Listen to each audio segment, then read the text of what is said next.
नमस्कार दोस्तों, मैं हूं आपका हेल्थ मेंटोर। आज हम मानव शरीर के उस ऊर्जा प्रवाह को डिकोड करने जा रहे हैं जिसके बिना आपका ये भौतिक अस्तित्व सिर्फ मिट्टी का ढेर है। क्या आप सुबह उठते ही भयंकर कमजोरी और थकान महसूस करते हैं? क्या घर के छोटे छोटे काम करने पर आपकी सांस फूलने लगती है? या लंबे समय तक बैठने के बाद जब आप अचानक खड़े होते हैं तो आपकी आंखों के सामने अंधेरा छा जाता है और चक्कर आने लगते हैं? आधुनिक चिकित्सा विज्ञान इसे अनीमिया या हीमोग्लोबिन डिफिशियंसी कहकर सिर्फ आयरन की कुछ सिंथेटिक गोलियां थमा देता है। लेकिन आयुर्वेद के महान ग्रंथ चरक संहिता में इसे पांडु रोग कहा गया है। आयुर्वेद कहता है कि रक्त सिर्फ एक लाल रंग का लिक्विड नहीं है, यह आपके शरीर की रक्त धातु है जो सीधे आपके प्राण को हर एक कोशिका तक ले जाती है। जब शरीर में रक्त धातु का क्षय होता है तो सिर्फ चेहरा या आंखें पीली नहीं होता, बल्कि आपकी पूरी चेतना सुस्त हो जाती है। आज के इस मास्टर क्लास में हम जानेंगे कि कैसे आप बिना किसी एलोपैथिक केमिकल के अपने शरीर की रक्त निर्माणशाला को प्राकृतिक रूप से रीस्टार्ट कर सकते हैं। शुरू करते हैं उस गहरे विज्ञान से जिसे समझे बिना लोग सिर्फ पालक और अनार चबाते रहते हैं और उनका हीमोग्लोबिन टस से मस नहीं होता। मॉडर्न साइंस कहता है कि हीमोग्लोबिन बनाने के लिए आपके शरीर को आयरन, फोलिक एसिड और विटामिन बी कॉम्प्लेक्स की आवश्यकता होती है। लेकिन आयुर्वेद इसके पीछे की मूल चाबी देता है जिसे रंजक पित्त कहा जाता है। यह आपके आमाशय और यकृत में रहने वाली वो पाचक अग्नि है जो आपके द्वारा खाए गए सात्विक भोजन के रस को रक्त का लाल रंग और जैविक शक्ति प्रदान करती है। अगर आपकी रंजक पित्त अग्नि मंद है तो आप दुनिया का सबसे महंगा आयरन सप्लीमेंट भी खा लें, आपका शरीर उसे अवशोषित नहीं कर पाएगा। वह कचरा बनकर पेट में डिकम्पोज हो जाएगा और आपको भयंकर कब्जा दे देगा। इसीलिए जब हम आयरन से भरपूर हरी पत्तेदार सब्जियों का सेवन करते हैं तो उनके साथ विटामिन सी यानी अम्ल रस का होना अनिवार्य है। विज्ञान ने आज साबित किया है कि विटामिन सी के बिना नॉन हीमी आयरन शरीर में जज्ब ही नहीं हो सकता। वैदिक बायोहाक बहुत सरल है। जब भी आप लोहे की कढ़ाई में हरी सात्विक सब्जी बनाएं तो उसे थाली में परोसने के बाद ऊपर से ताजा नींबू का रस या आंवला चूर्ण अवश्य मिलाएं। यह अम्ल रस आपके पेट में जाते ही रंजक पित्त को प्रदीप्त करता है और लोहे के कणों को आपके रक्त प्रवाह में तुरंत मिला देता है। अब बात करते हैं उस फैक्ट्री की जहां यह पूरा रक्त बनता है, यानी आपकी हड्डियां और उनके भीतर का बोन मैरो। आयुर्वेद कहता है कि मज्जा से ही रक्त का गहरा पोषण कनेक्टेड है। इस डार्क बोन मैरो फैक्ट्री को मजबूत करने का सबसे अचूक वैदिक अस्त्र है काला तिल। काले तिल के भीतर छुपा हुआ मैग्नीशियम, जस्ता, तांबा और फास्फोरस सीधे आपकी मज्जा धातु के स्टेम सेल्स को उत्तेजित करता है, जिससे लाल रक्त कोशिकाओं का उत्पादन कई गुना इंक्रीज हो जाता है। The complete application. पहला चरण, रोज सुबह एक चम्मच काले तिल को अच्छे से चबा चबा कर खाएं। दूसरा चरण, आधा मुट्ठी काली किशमिश को रात भर एक कांच के बर्तन में शुद्ध जल में भिगो कर रखें। सुबह तक ये किशमिश पानी को सोखकर ओजस्वी रूप से फूल जाएंगी। इन भीगी हुई किशमिशों को सुबह खाली पेट चबाकर खाएं और उस बचे हुए पानी को भी पी लें।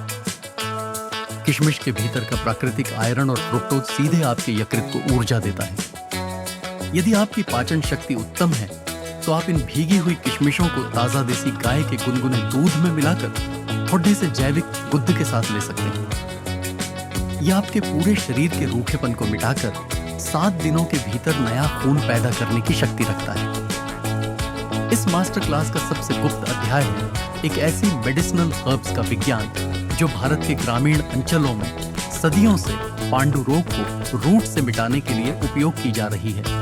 इसे बंगाल और पूर्वी भारत में कुलेखरा कहा जाता है।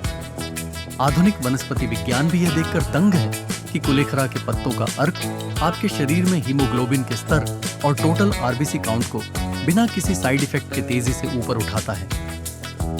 इसके भीतर प्राकृतिक रूप से आयरन, फॉलिक एसिड और फाइटोस्टेरॉल्स का ऐसा अनूठा कॉम्बिनेशन है जो सीधे एरिथ्रोपोएसिस को एक्टिवेट करता है। द वैदिक बायोहैक यूसेज। अगर आपके पास कुलेखरा के ताजे पत्ते उपलब्ध हैं तो 4 से 5 पत्तों को 1 गिलास पानी में तब तक उबालें जब तक पानी आधा न रह जाए। इस वैदिक काढ़े को हल्का गुनगुना होने दें और इसमें 1 चम्मच शुद्ध शहद मिलाकर सुबह खाली पेट पिएं। शहद खुद एक योगवाही द्रव्य है जो कुलेखरा के आयरन को सीधे आपकी हड्डियों के गहरे हिस्सों तक ले जाता है। यदि पत्ते न मिलें तो बाजार में मिलने वाले शुद्ध कुलेखरा रस का उपयोग करें। इसके साथ ही अपने मस्तिष्क को शांत रखने और रक्त परिसंचरण को बेहतर करने के लिए मंडूक पर्णी का सेवन करें, जो आपके नर्वस सिस्टम को ऑक्सीजन की सप्लाई बढ़ा देता है। यहाँ हमें एक बहुत मेजर भ्रम को खंडित करना होगा। जब लोगों का हीमोग्लोबिन कम होता है तो वे तुरंत बाजार से डेक्सोरेंज या बीकाडेक्सामिन जैसी सिंथेटिक केमिकल कैप्सूल लाकर खाना शुरू कर देते हैं। ये अकार्बनिक आयरन सप्लीमेंट्स आपके पेट की परत को छील देते हैं, आंतों के मित्र बैक्टीरिया को नष्ट करते हैं और आपके मल को पूरी तरह काला और हार्ड बना देते हैं। आपका लिवर इन सिंथेटिक रसायनों को प्रोसेस करने में थक जाता है। आयुर्वेद ने हजारों साल पहले भस्म विज्ञान के रूप में नैनो टेक्नोलॉजी का आविष्कार किया था। जब शुद्ध लोहे को त्रिफला और ग्वारपाठे के रस के साथ मिलाकर सैकड़ों बार अग्नि में पुट दिया जाता है तो निर्मित होता है लौह भस्म या मंडूर भस्म। ये लोहे के नैनो पार्टिकल्स इतने सूक्ष्म होते हैं कि इन्हें आपके आंतों के बिली बिना किसी संघर्ष के सीधे सोख लेते हैं। इससे न तो पेट में गैस बनती है और न ही कब्ज। किसी योग्य आयुर्वेदिक चिकित्सक की देखरेख में सुबह शाम सिर्फ एक चुटकी मंडूर भस्म को शहद के साथ चाटना किसी भी सिंथेटिक कैप्सूल से 1000 गुना अधिक सुरक्षित और असरदार है। दोस्तों, याद रखें कि आपके शरीर का यह रक्त ही आपकी जीवन शक्ति है। जब आपका हीमोग्लोबिन संतुलित होगा तो आपकी सुस्ती, सांस फूलना और डिप्रेशन जैसी मानसिक बीमारियां अपने आप गायब हो जाएंगी। हमें सिंथेटिक गोलियों के सहारे नहीं जीना है, बल्कि अपने रंजक पित्त और मज्जा धातु को मजबूत करना है। आज का नियम: 1. चाय और कॉफी का सेवन तुरंत बंद करें, क्योंकि इनमें मौजूद टैनिन भोजन के आयरन को शरीर में बंधने ही नहीं देते। 2. लोहे के बर्तनों को अपनी रसोई में वापस लाएं। 3. सुबह काले तिल और भीगी किशमिश का वैदिक नियम अपनाएं। आज का चैलेंज कमेंट बॉक्स में लिखें प्राणा। अगर आप कल सुबह से हीमोग्लोबिन बढ़ाने के इस 30 दिवसीय वैदिक मार्ग पर चलने के लिए तैयार हैं। सब्सक्राइब करें वैदिक बायोहैक फैक्ट्स। सचेत रहें, तेजस्वी बनें।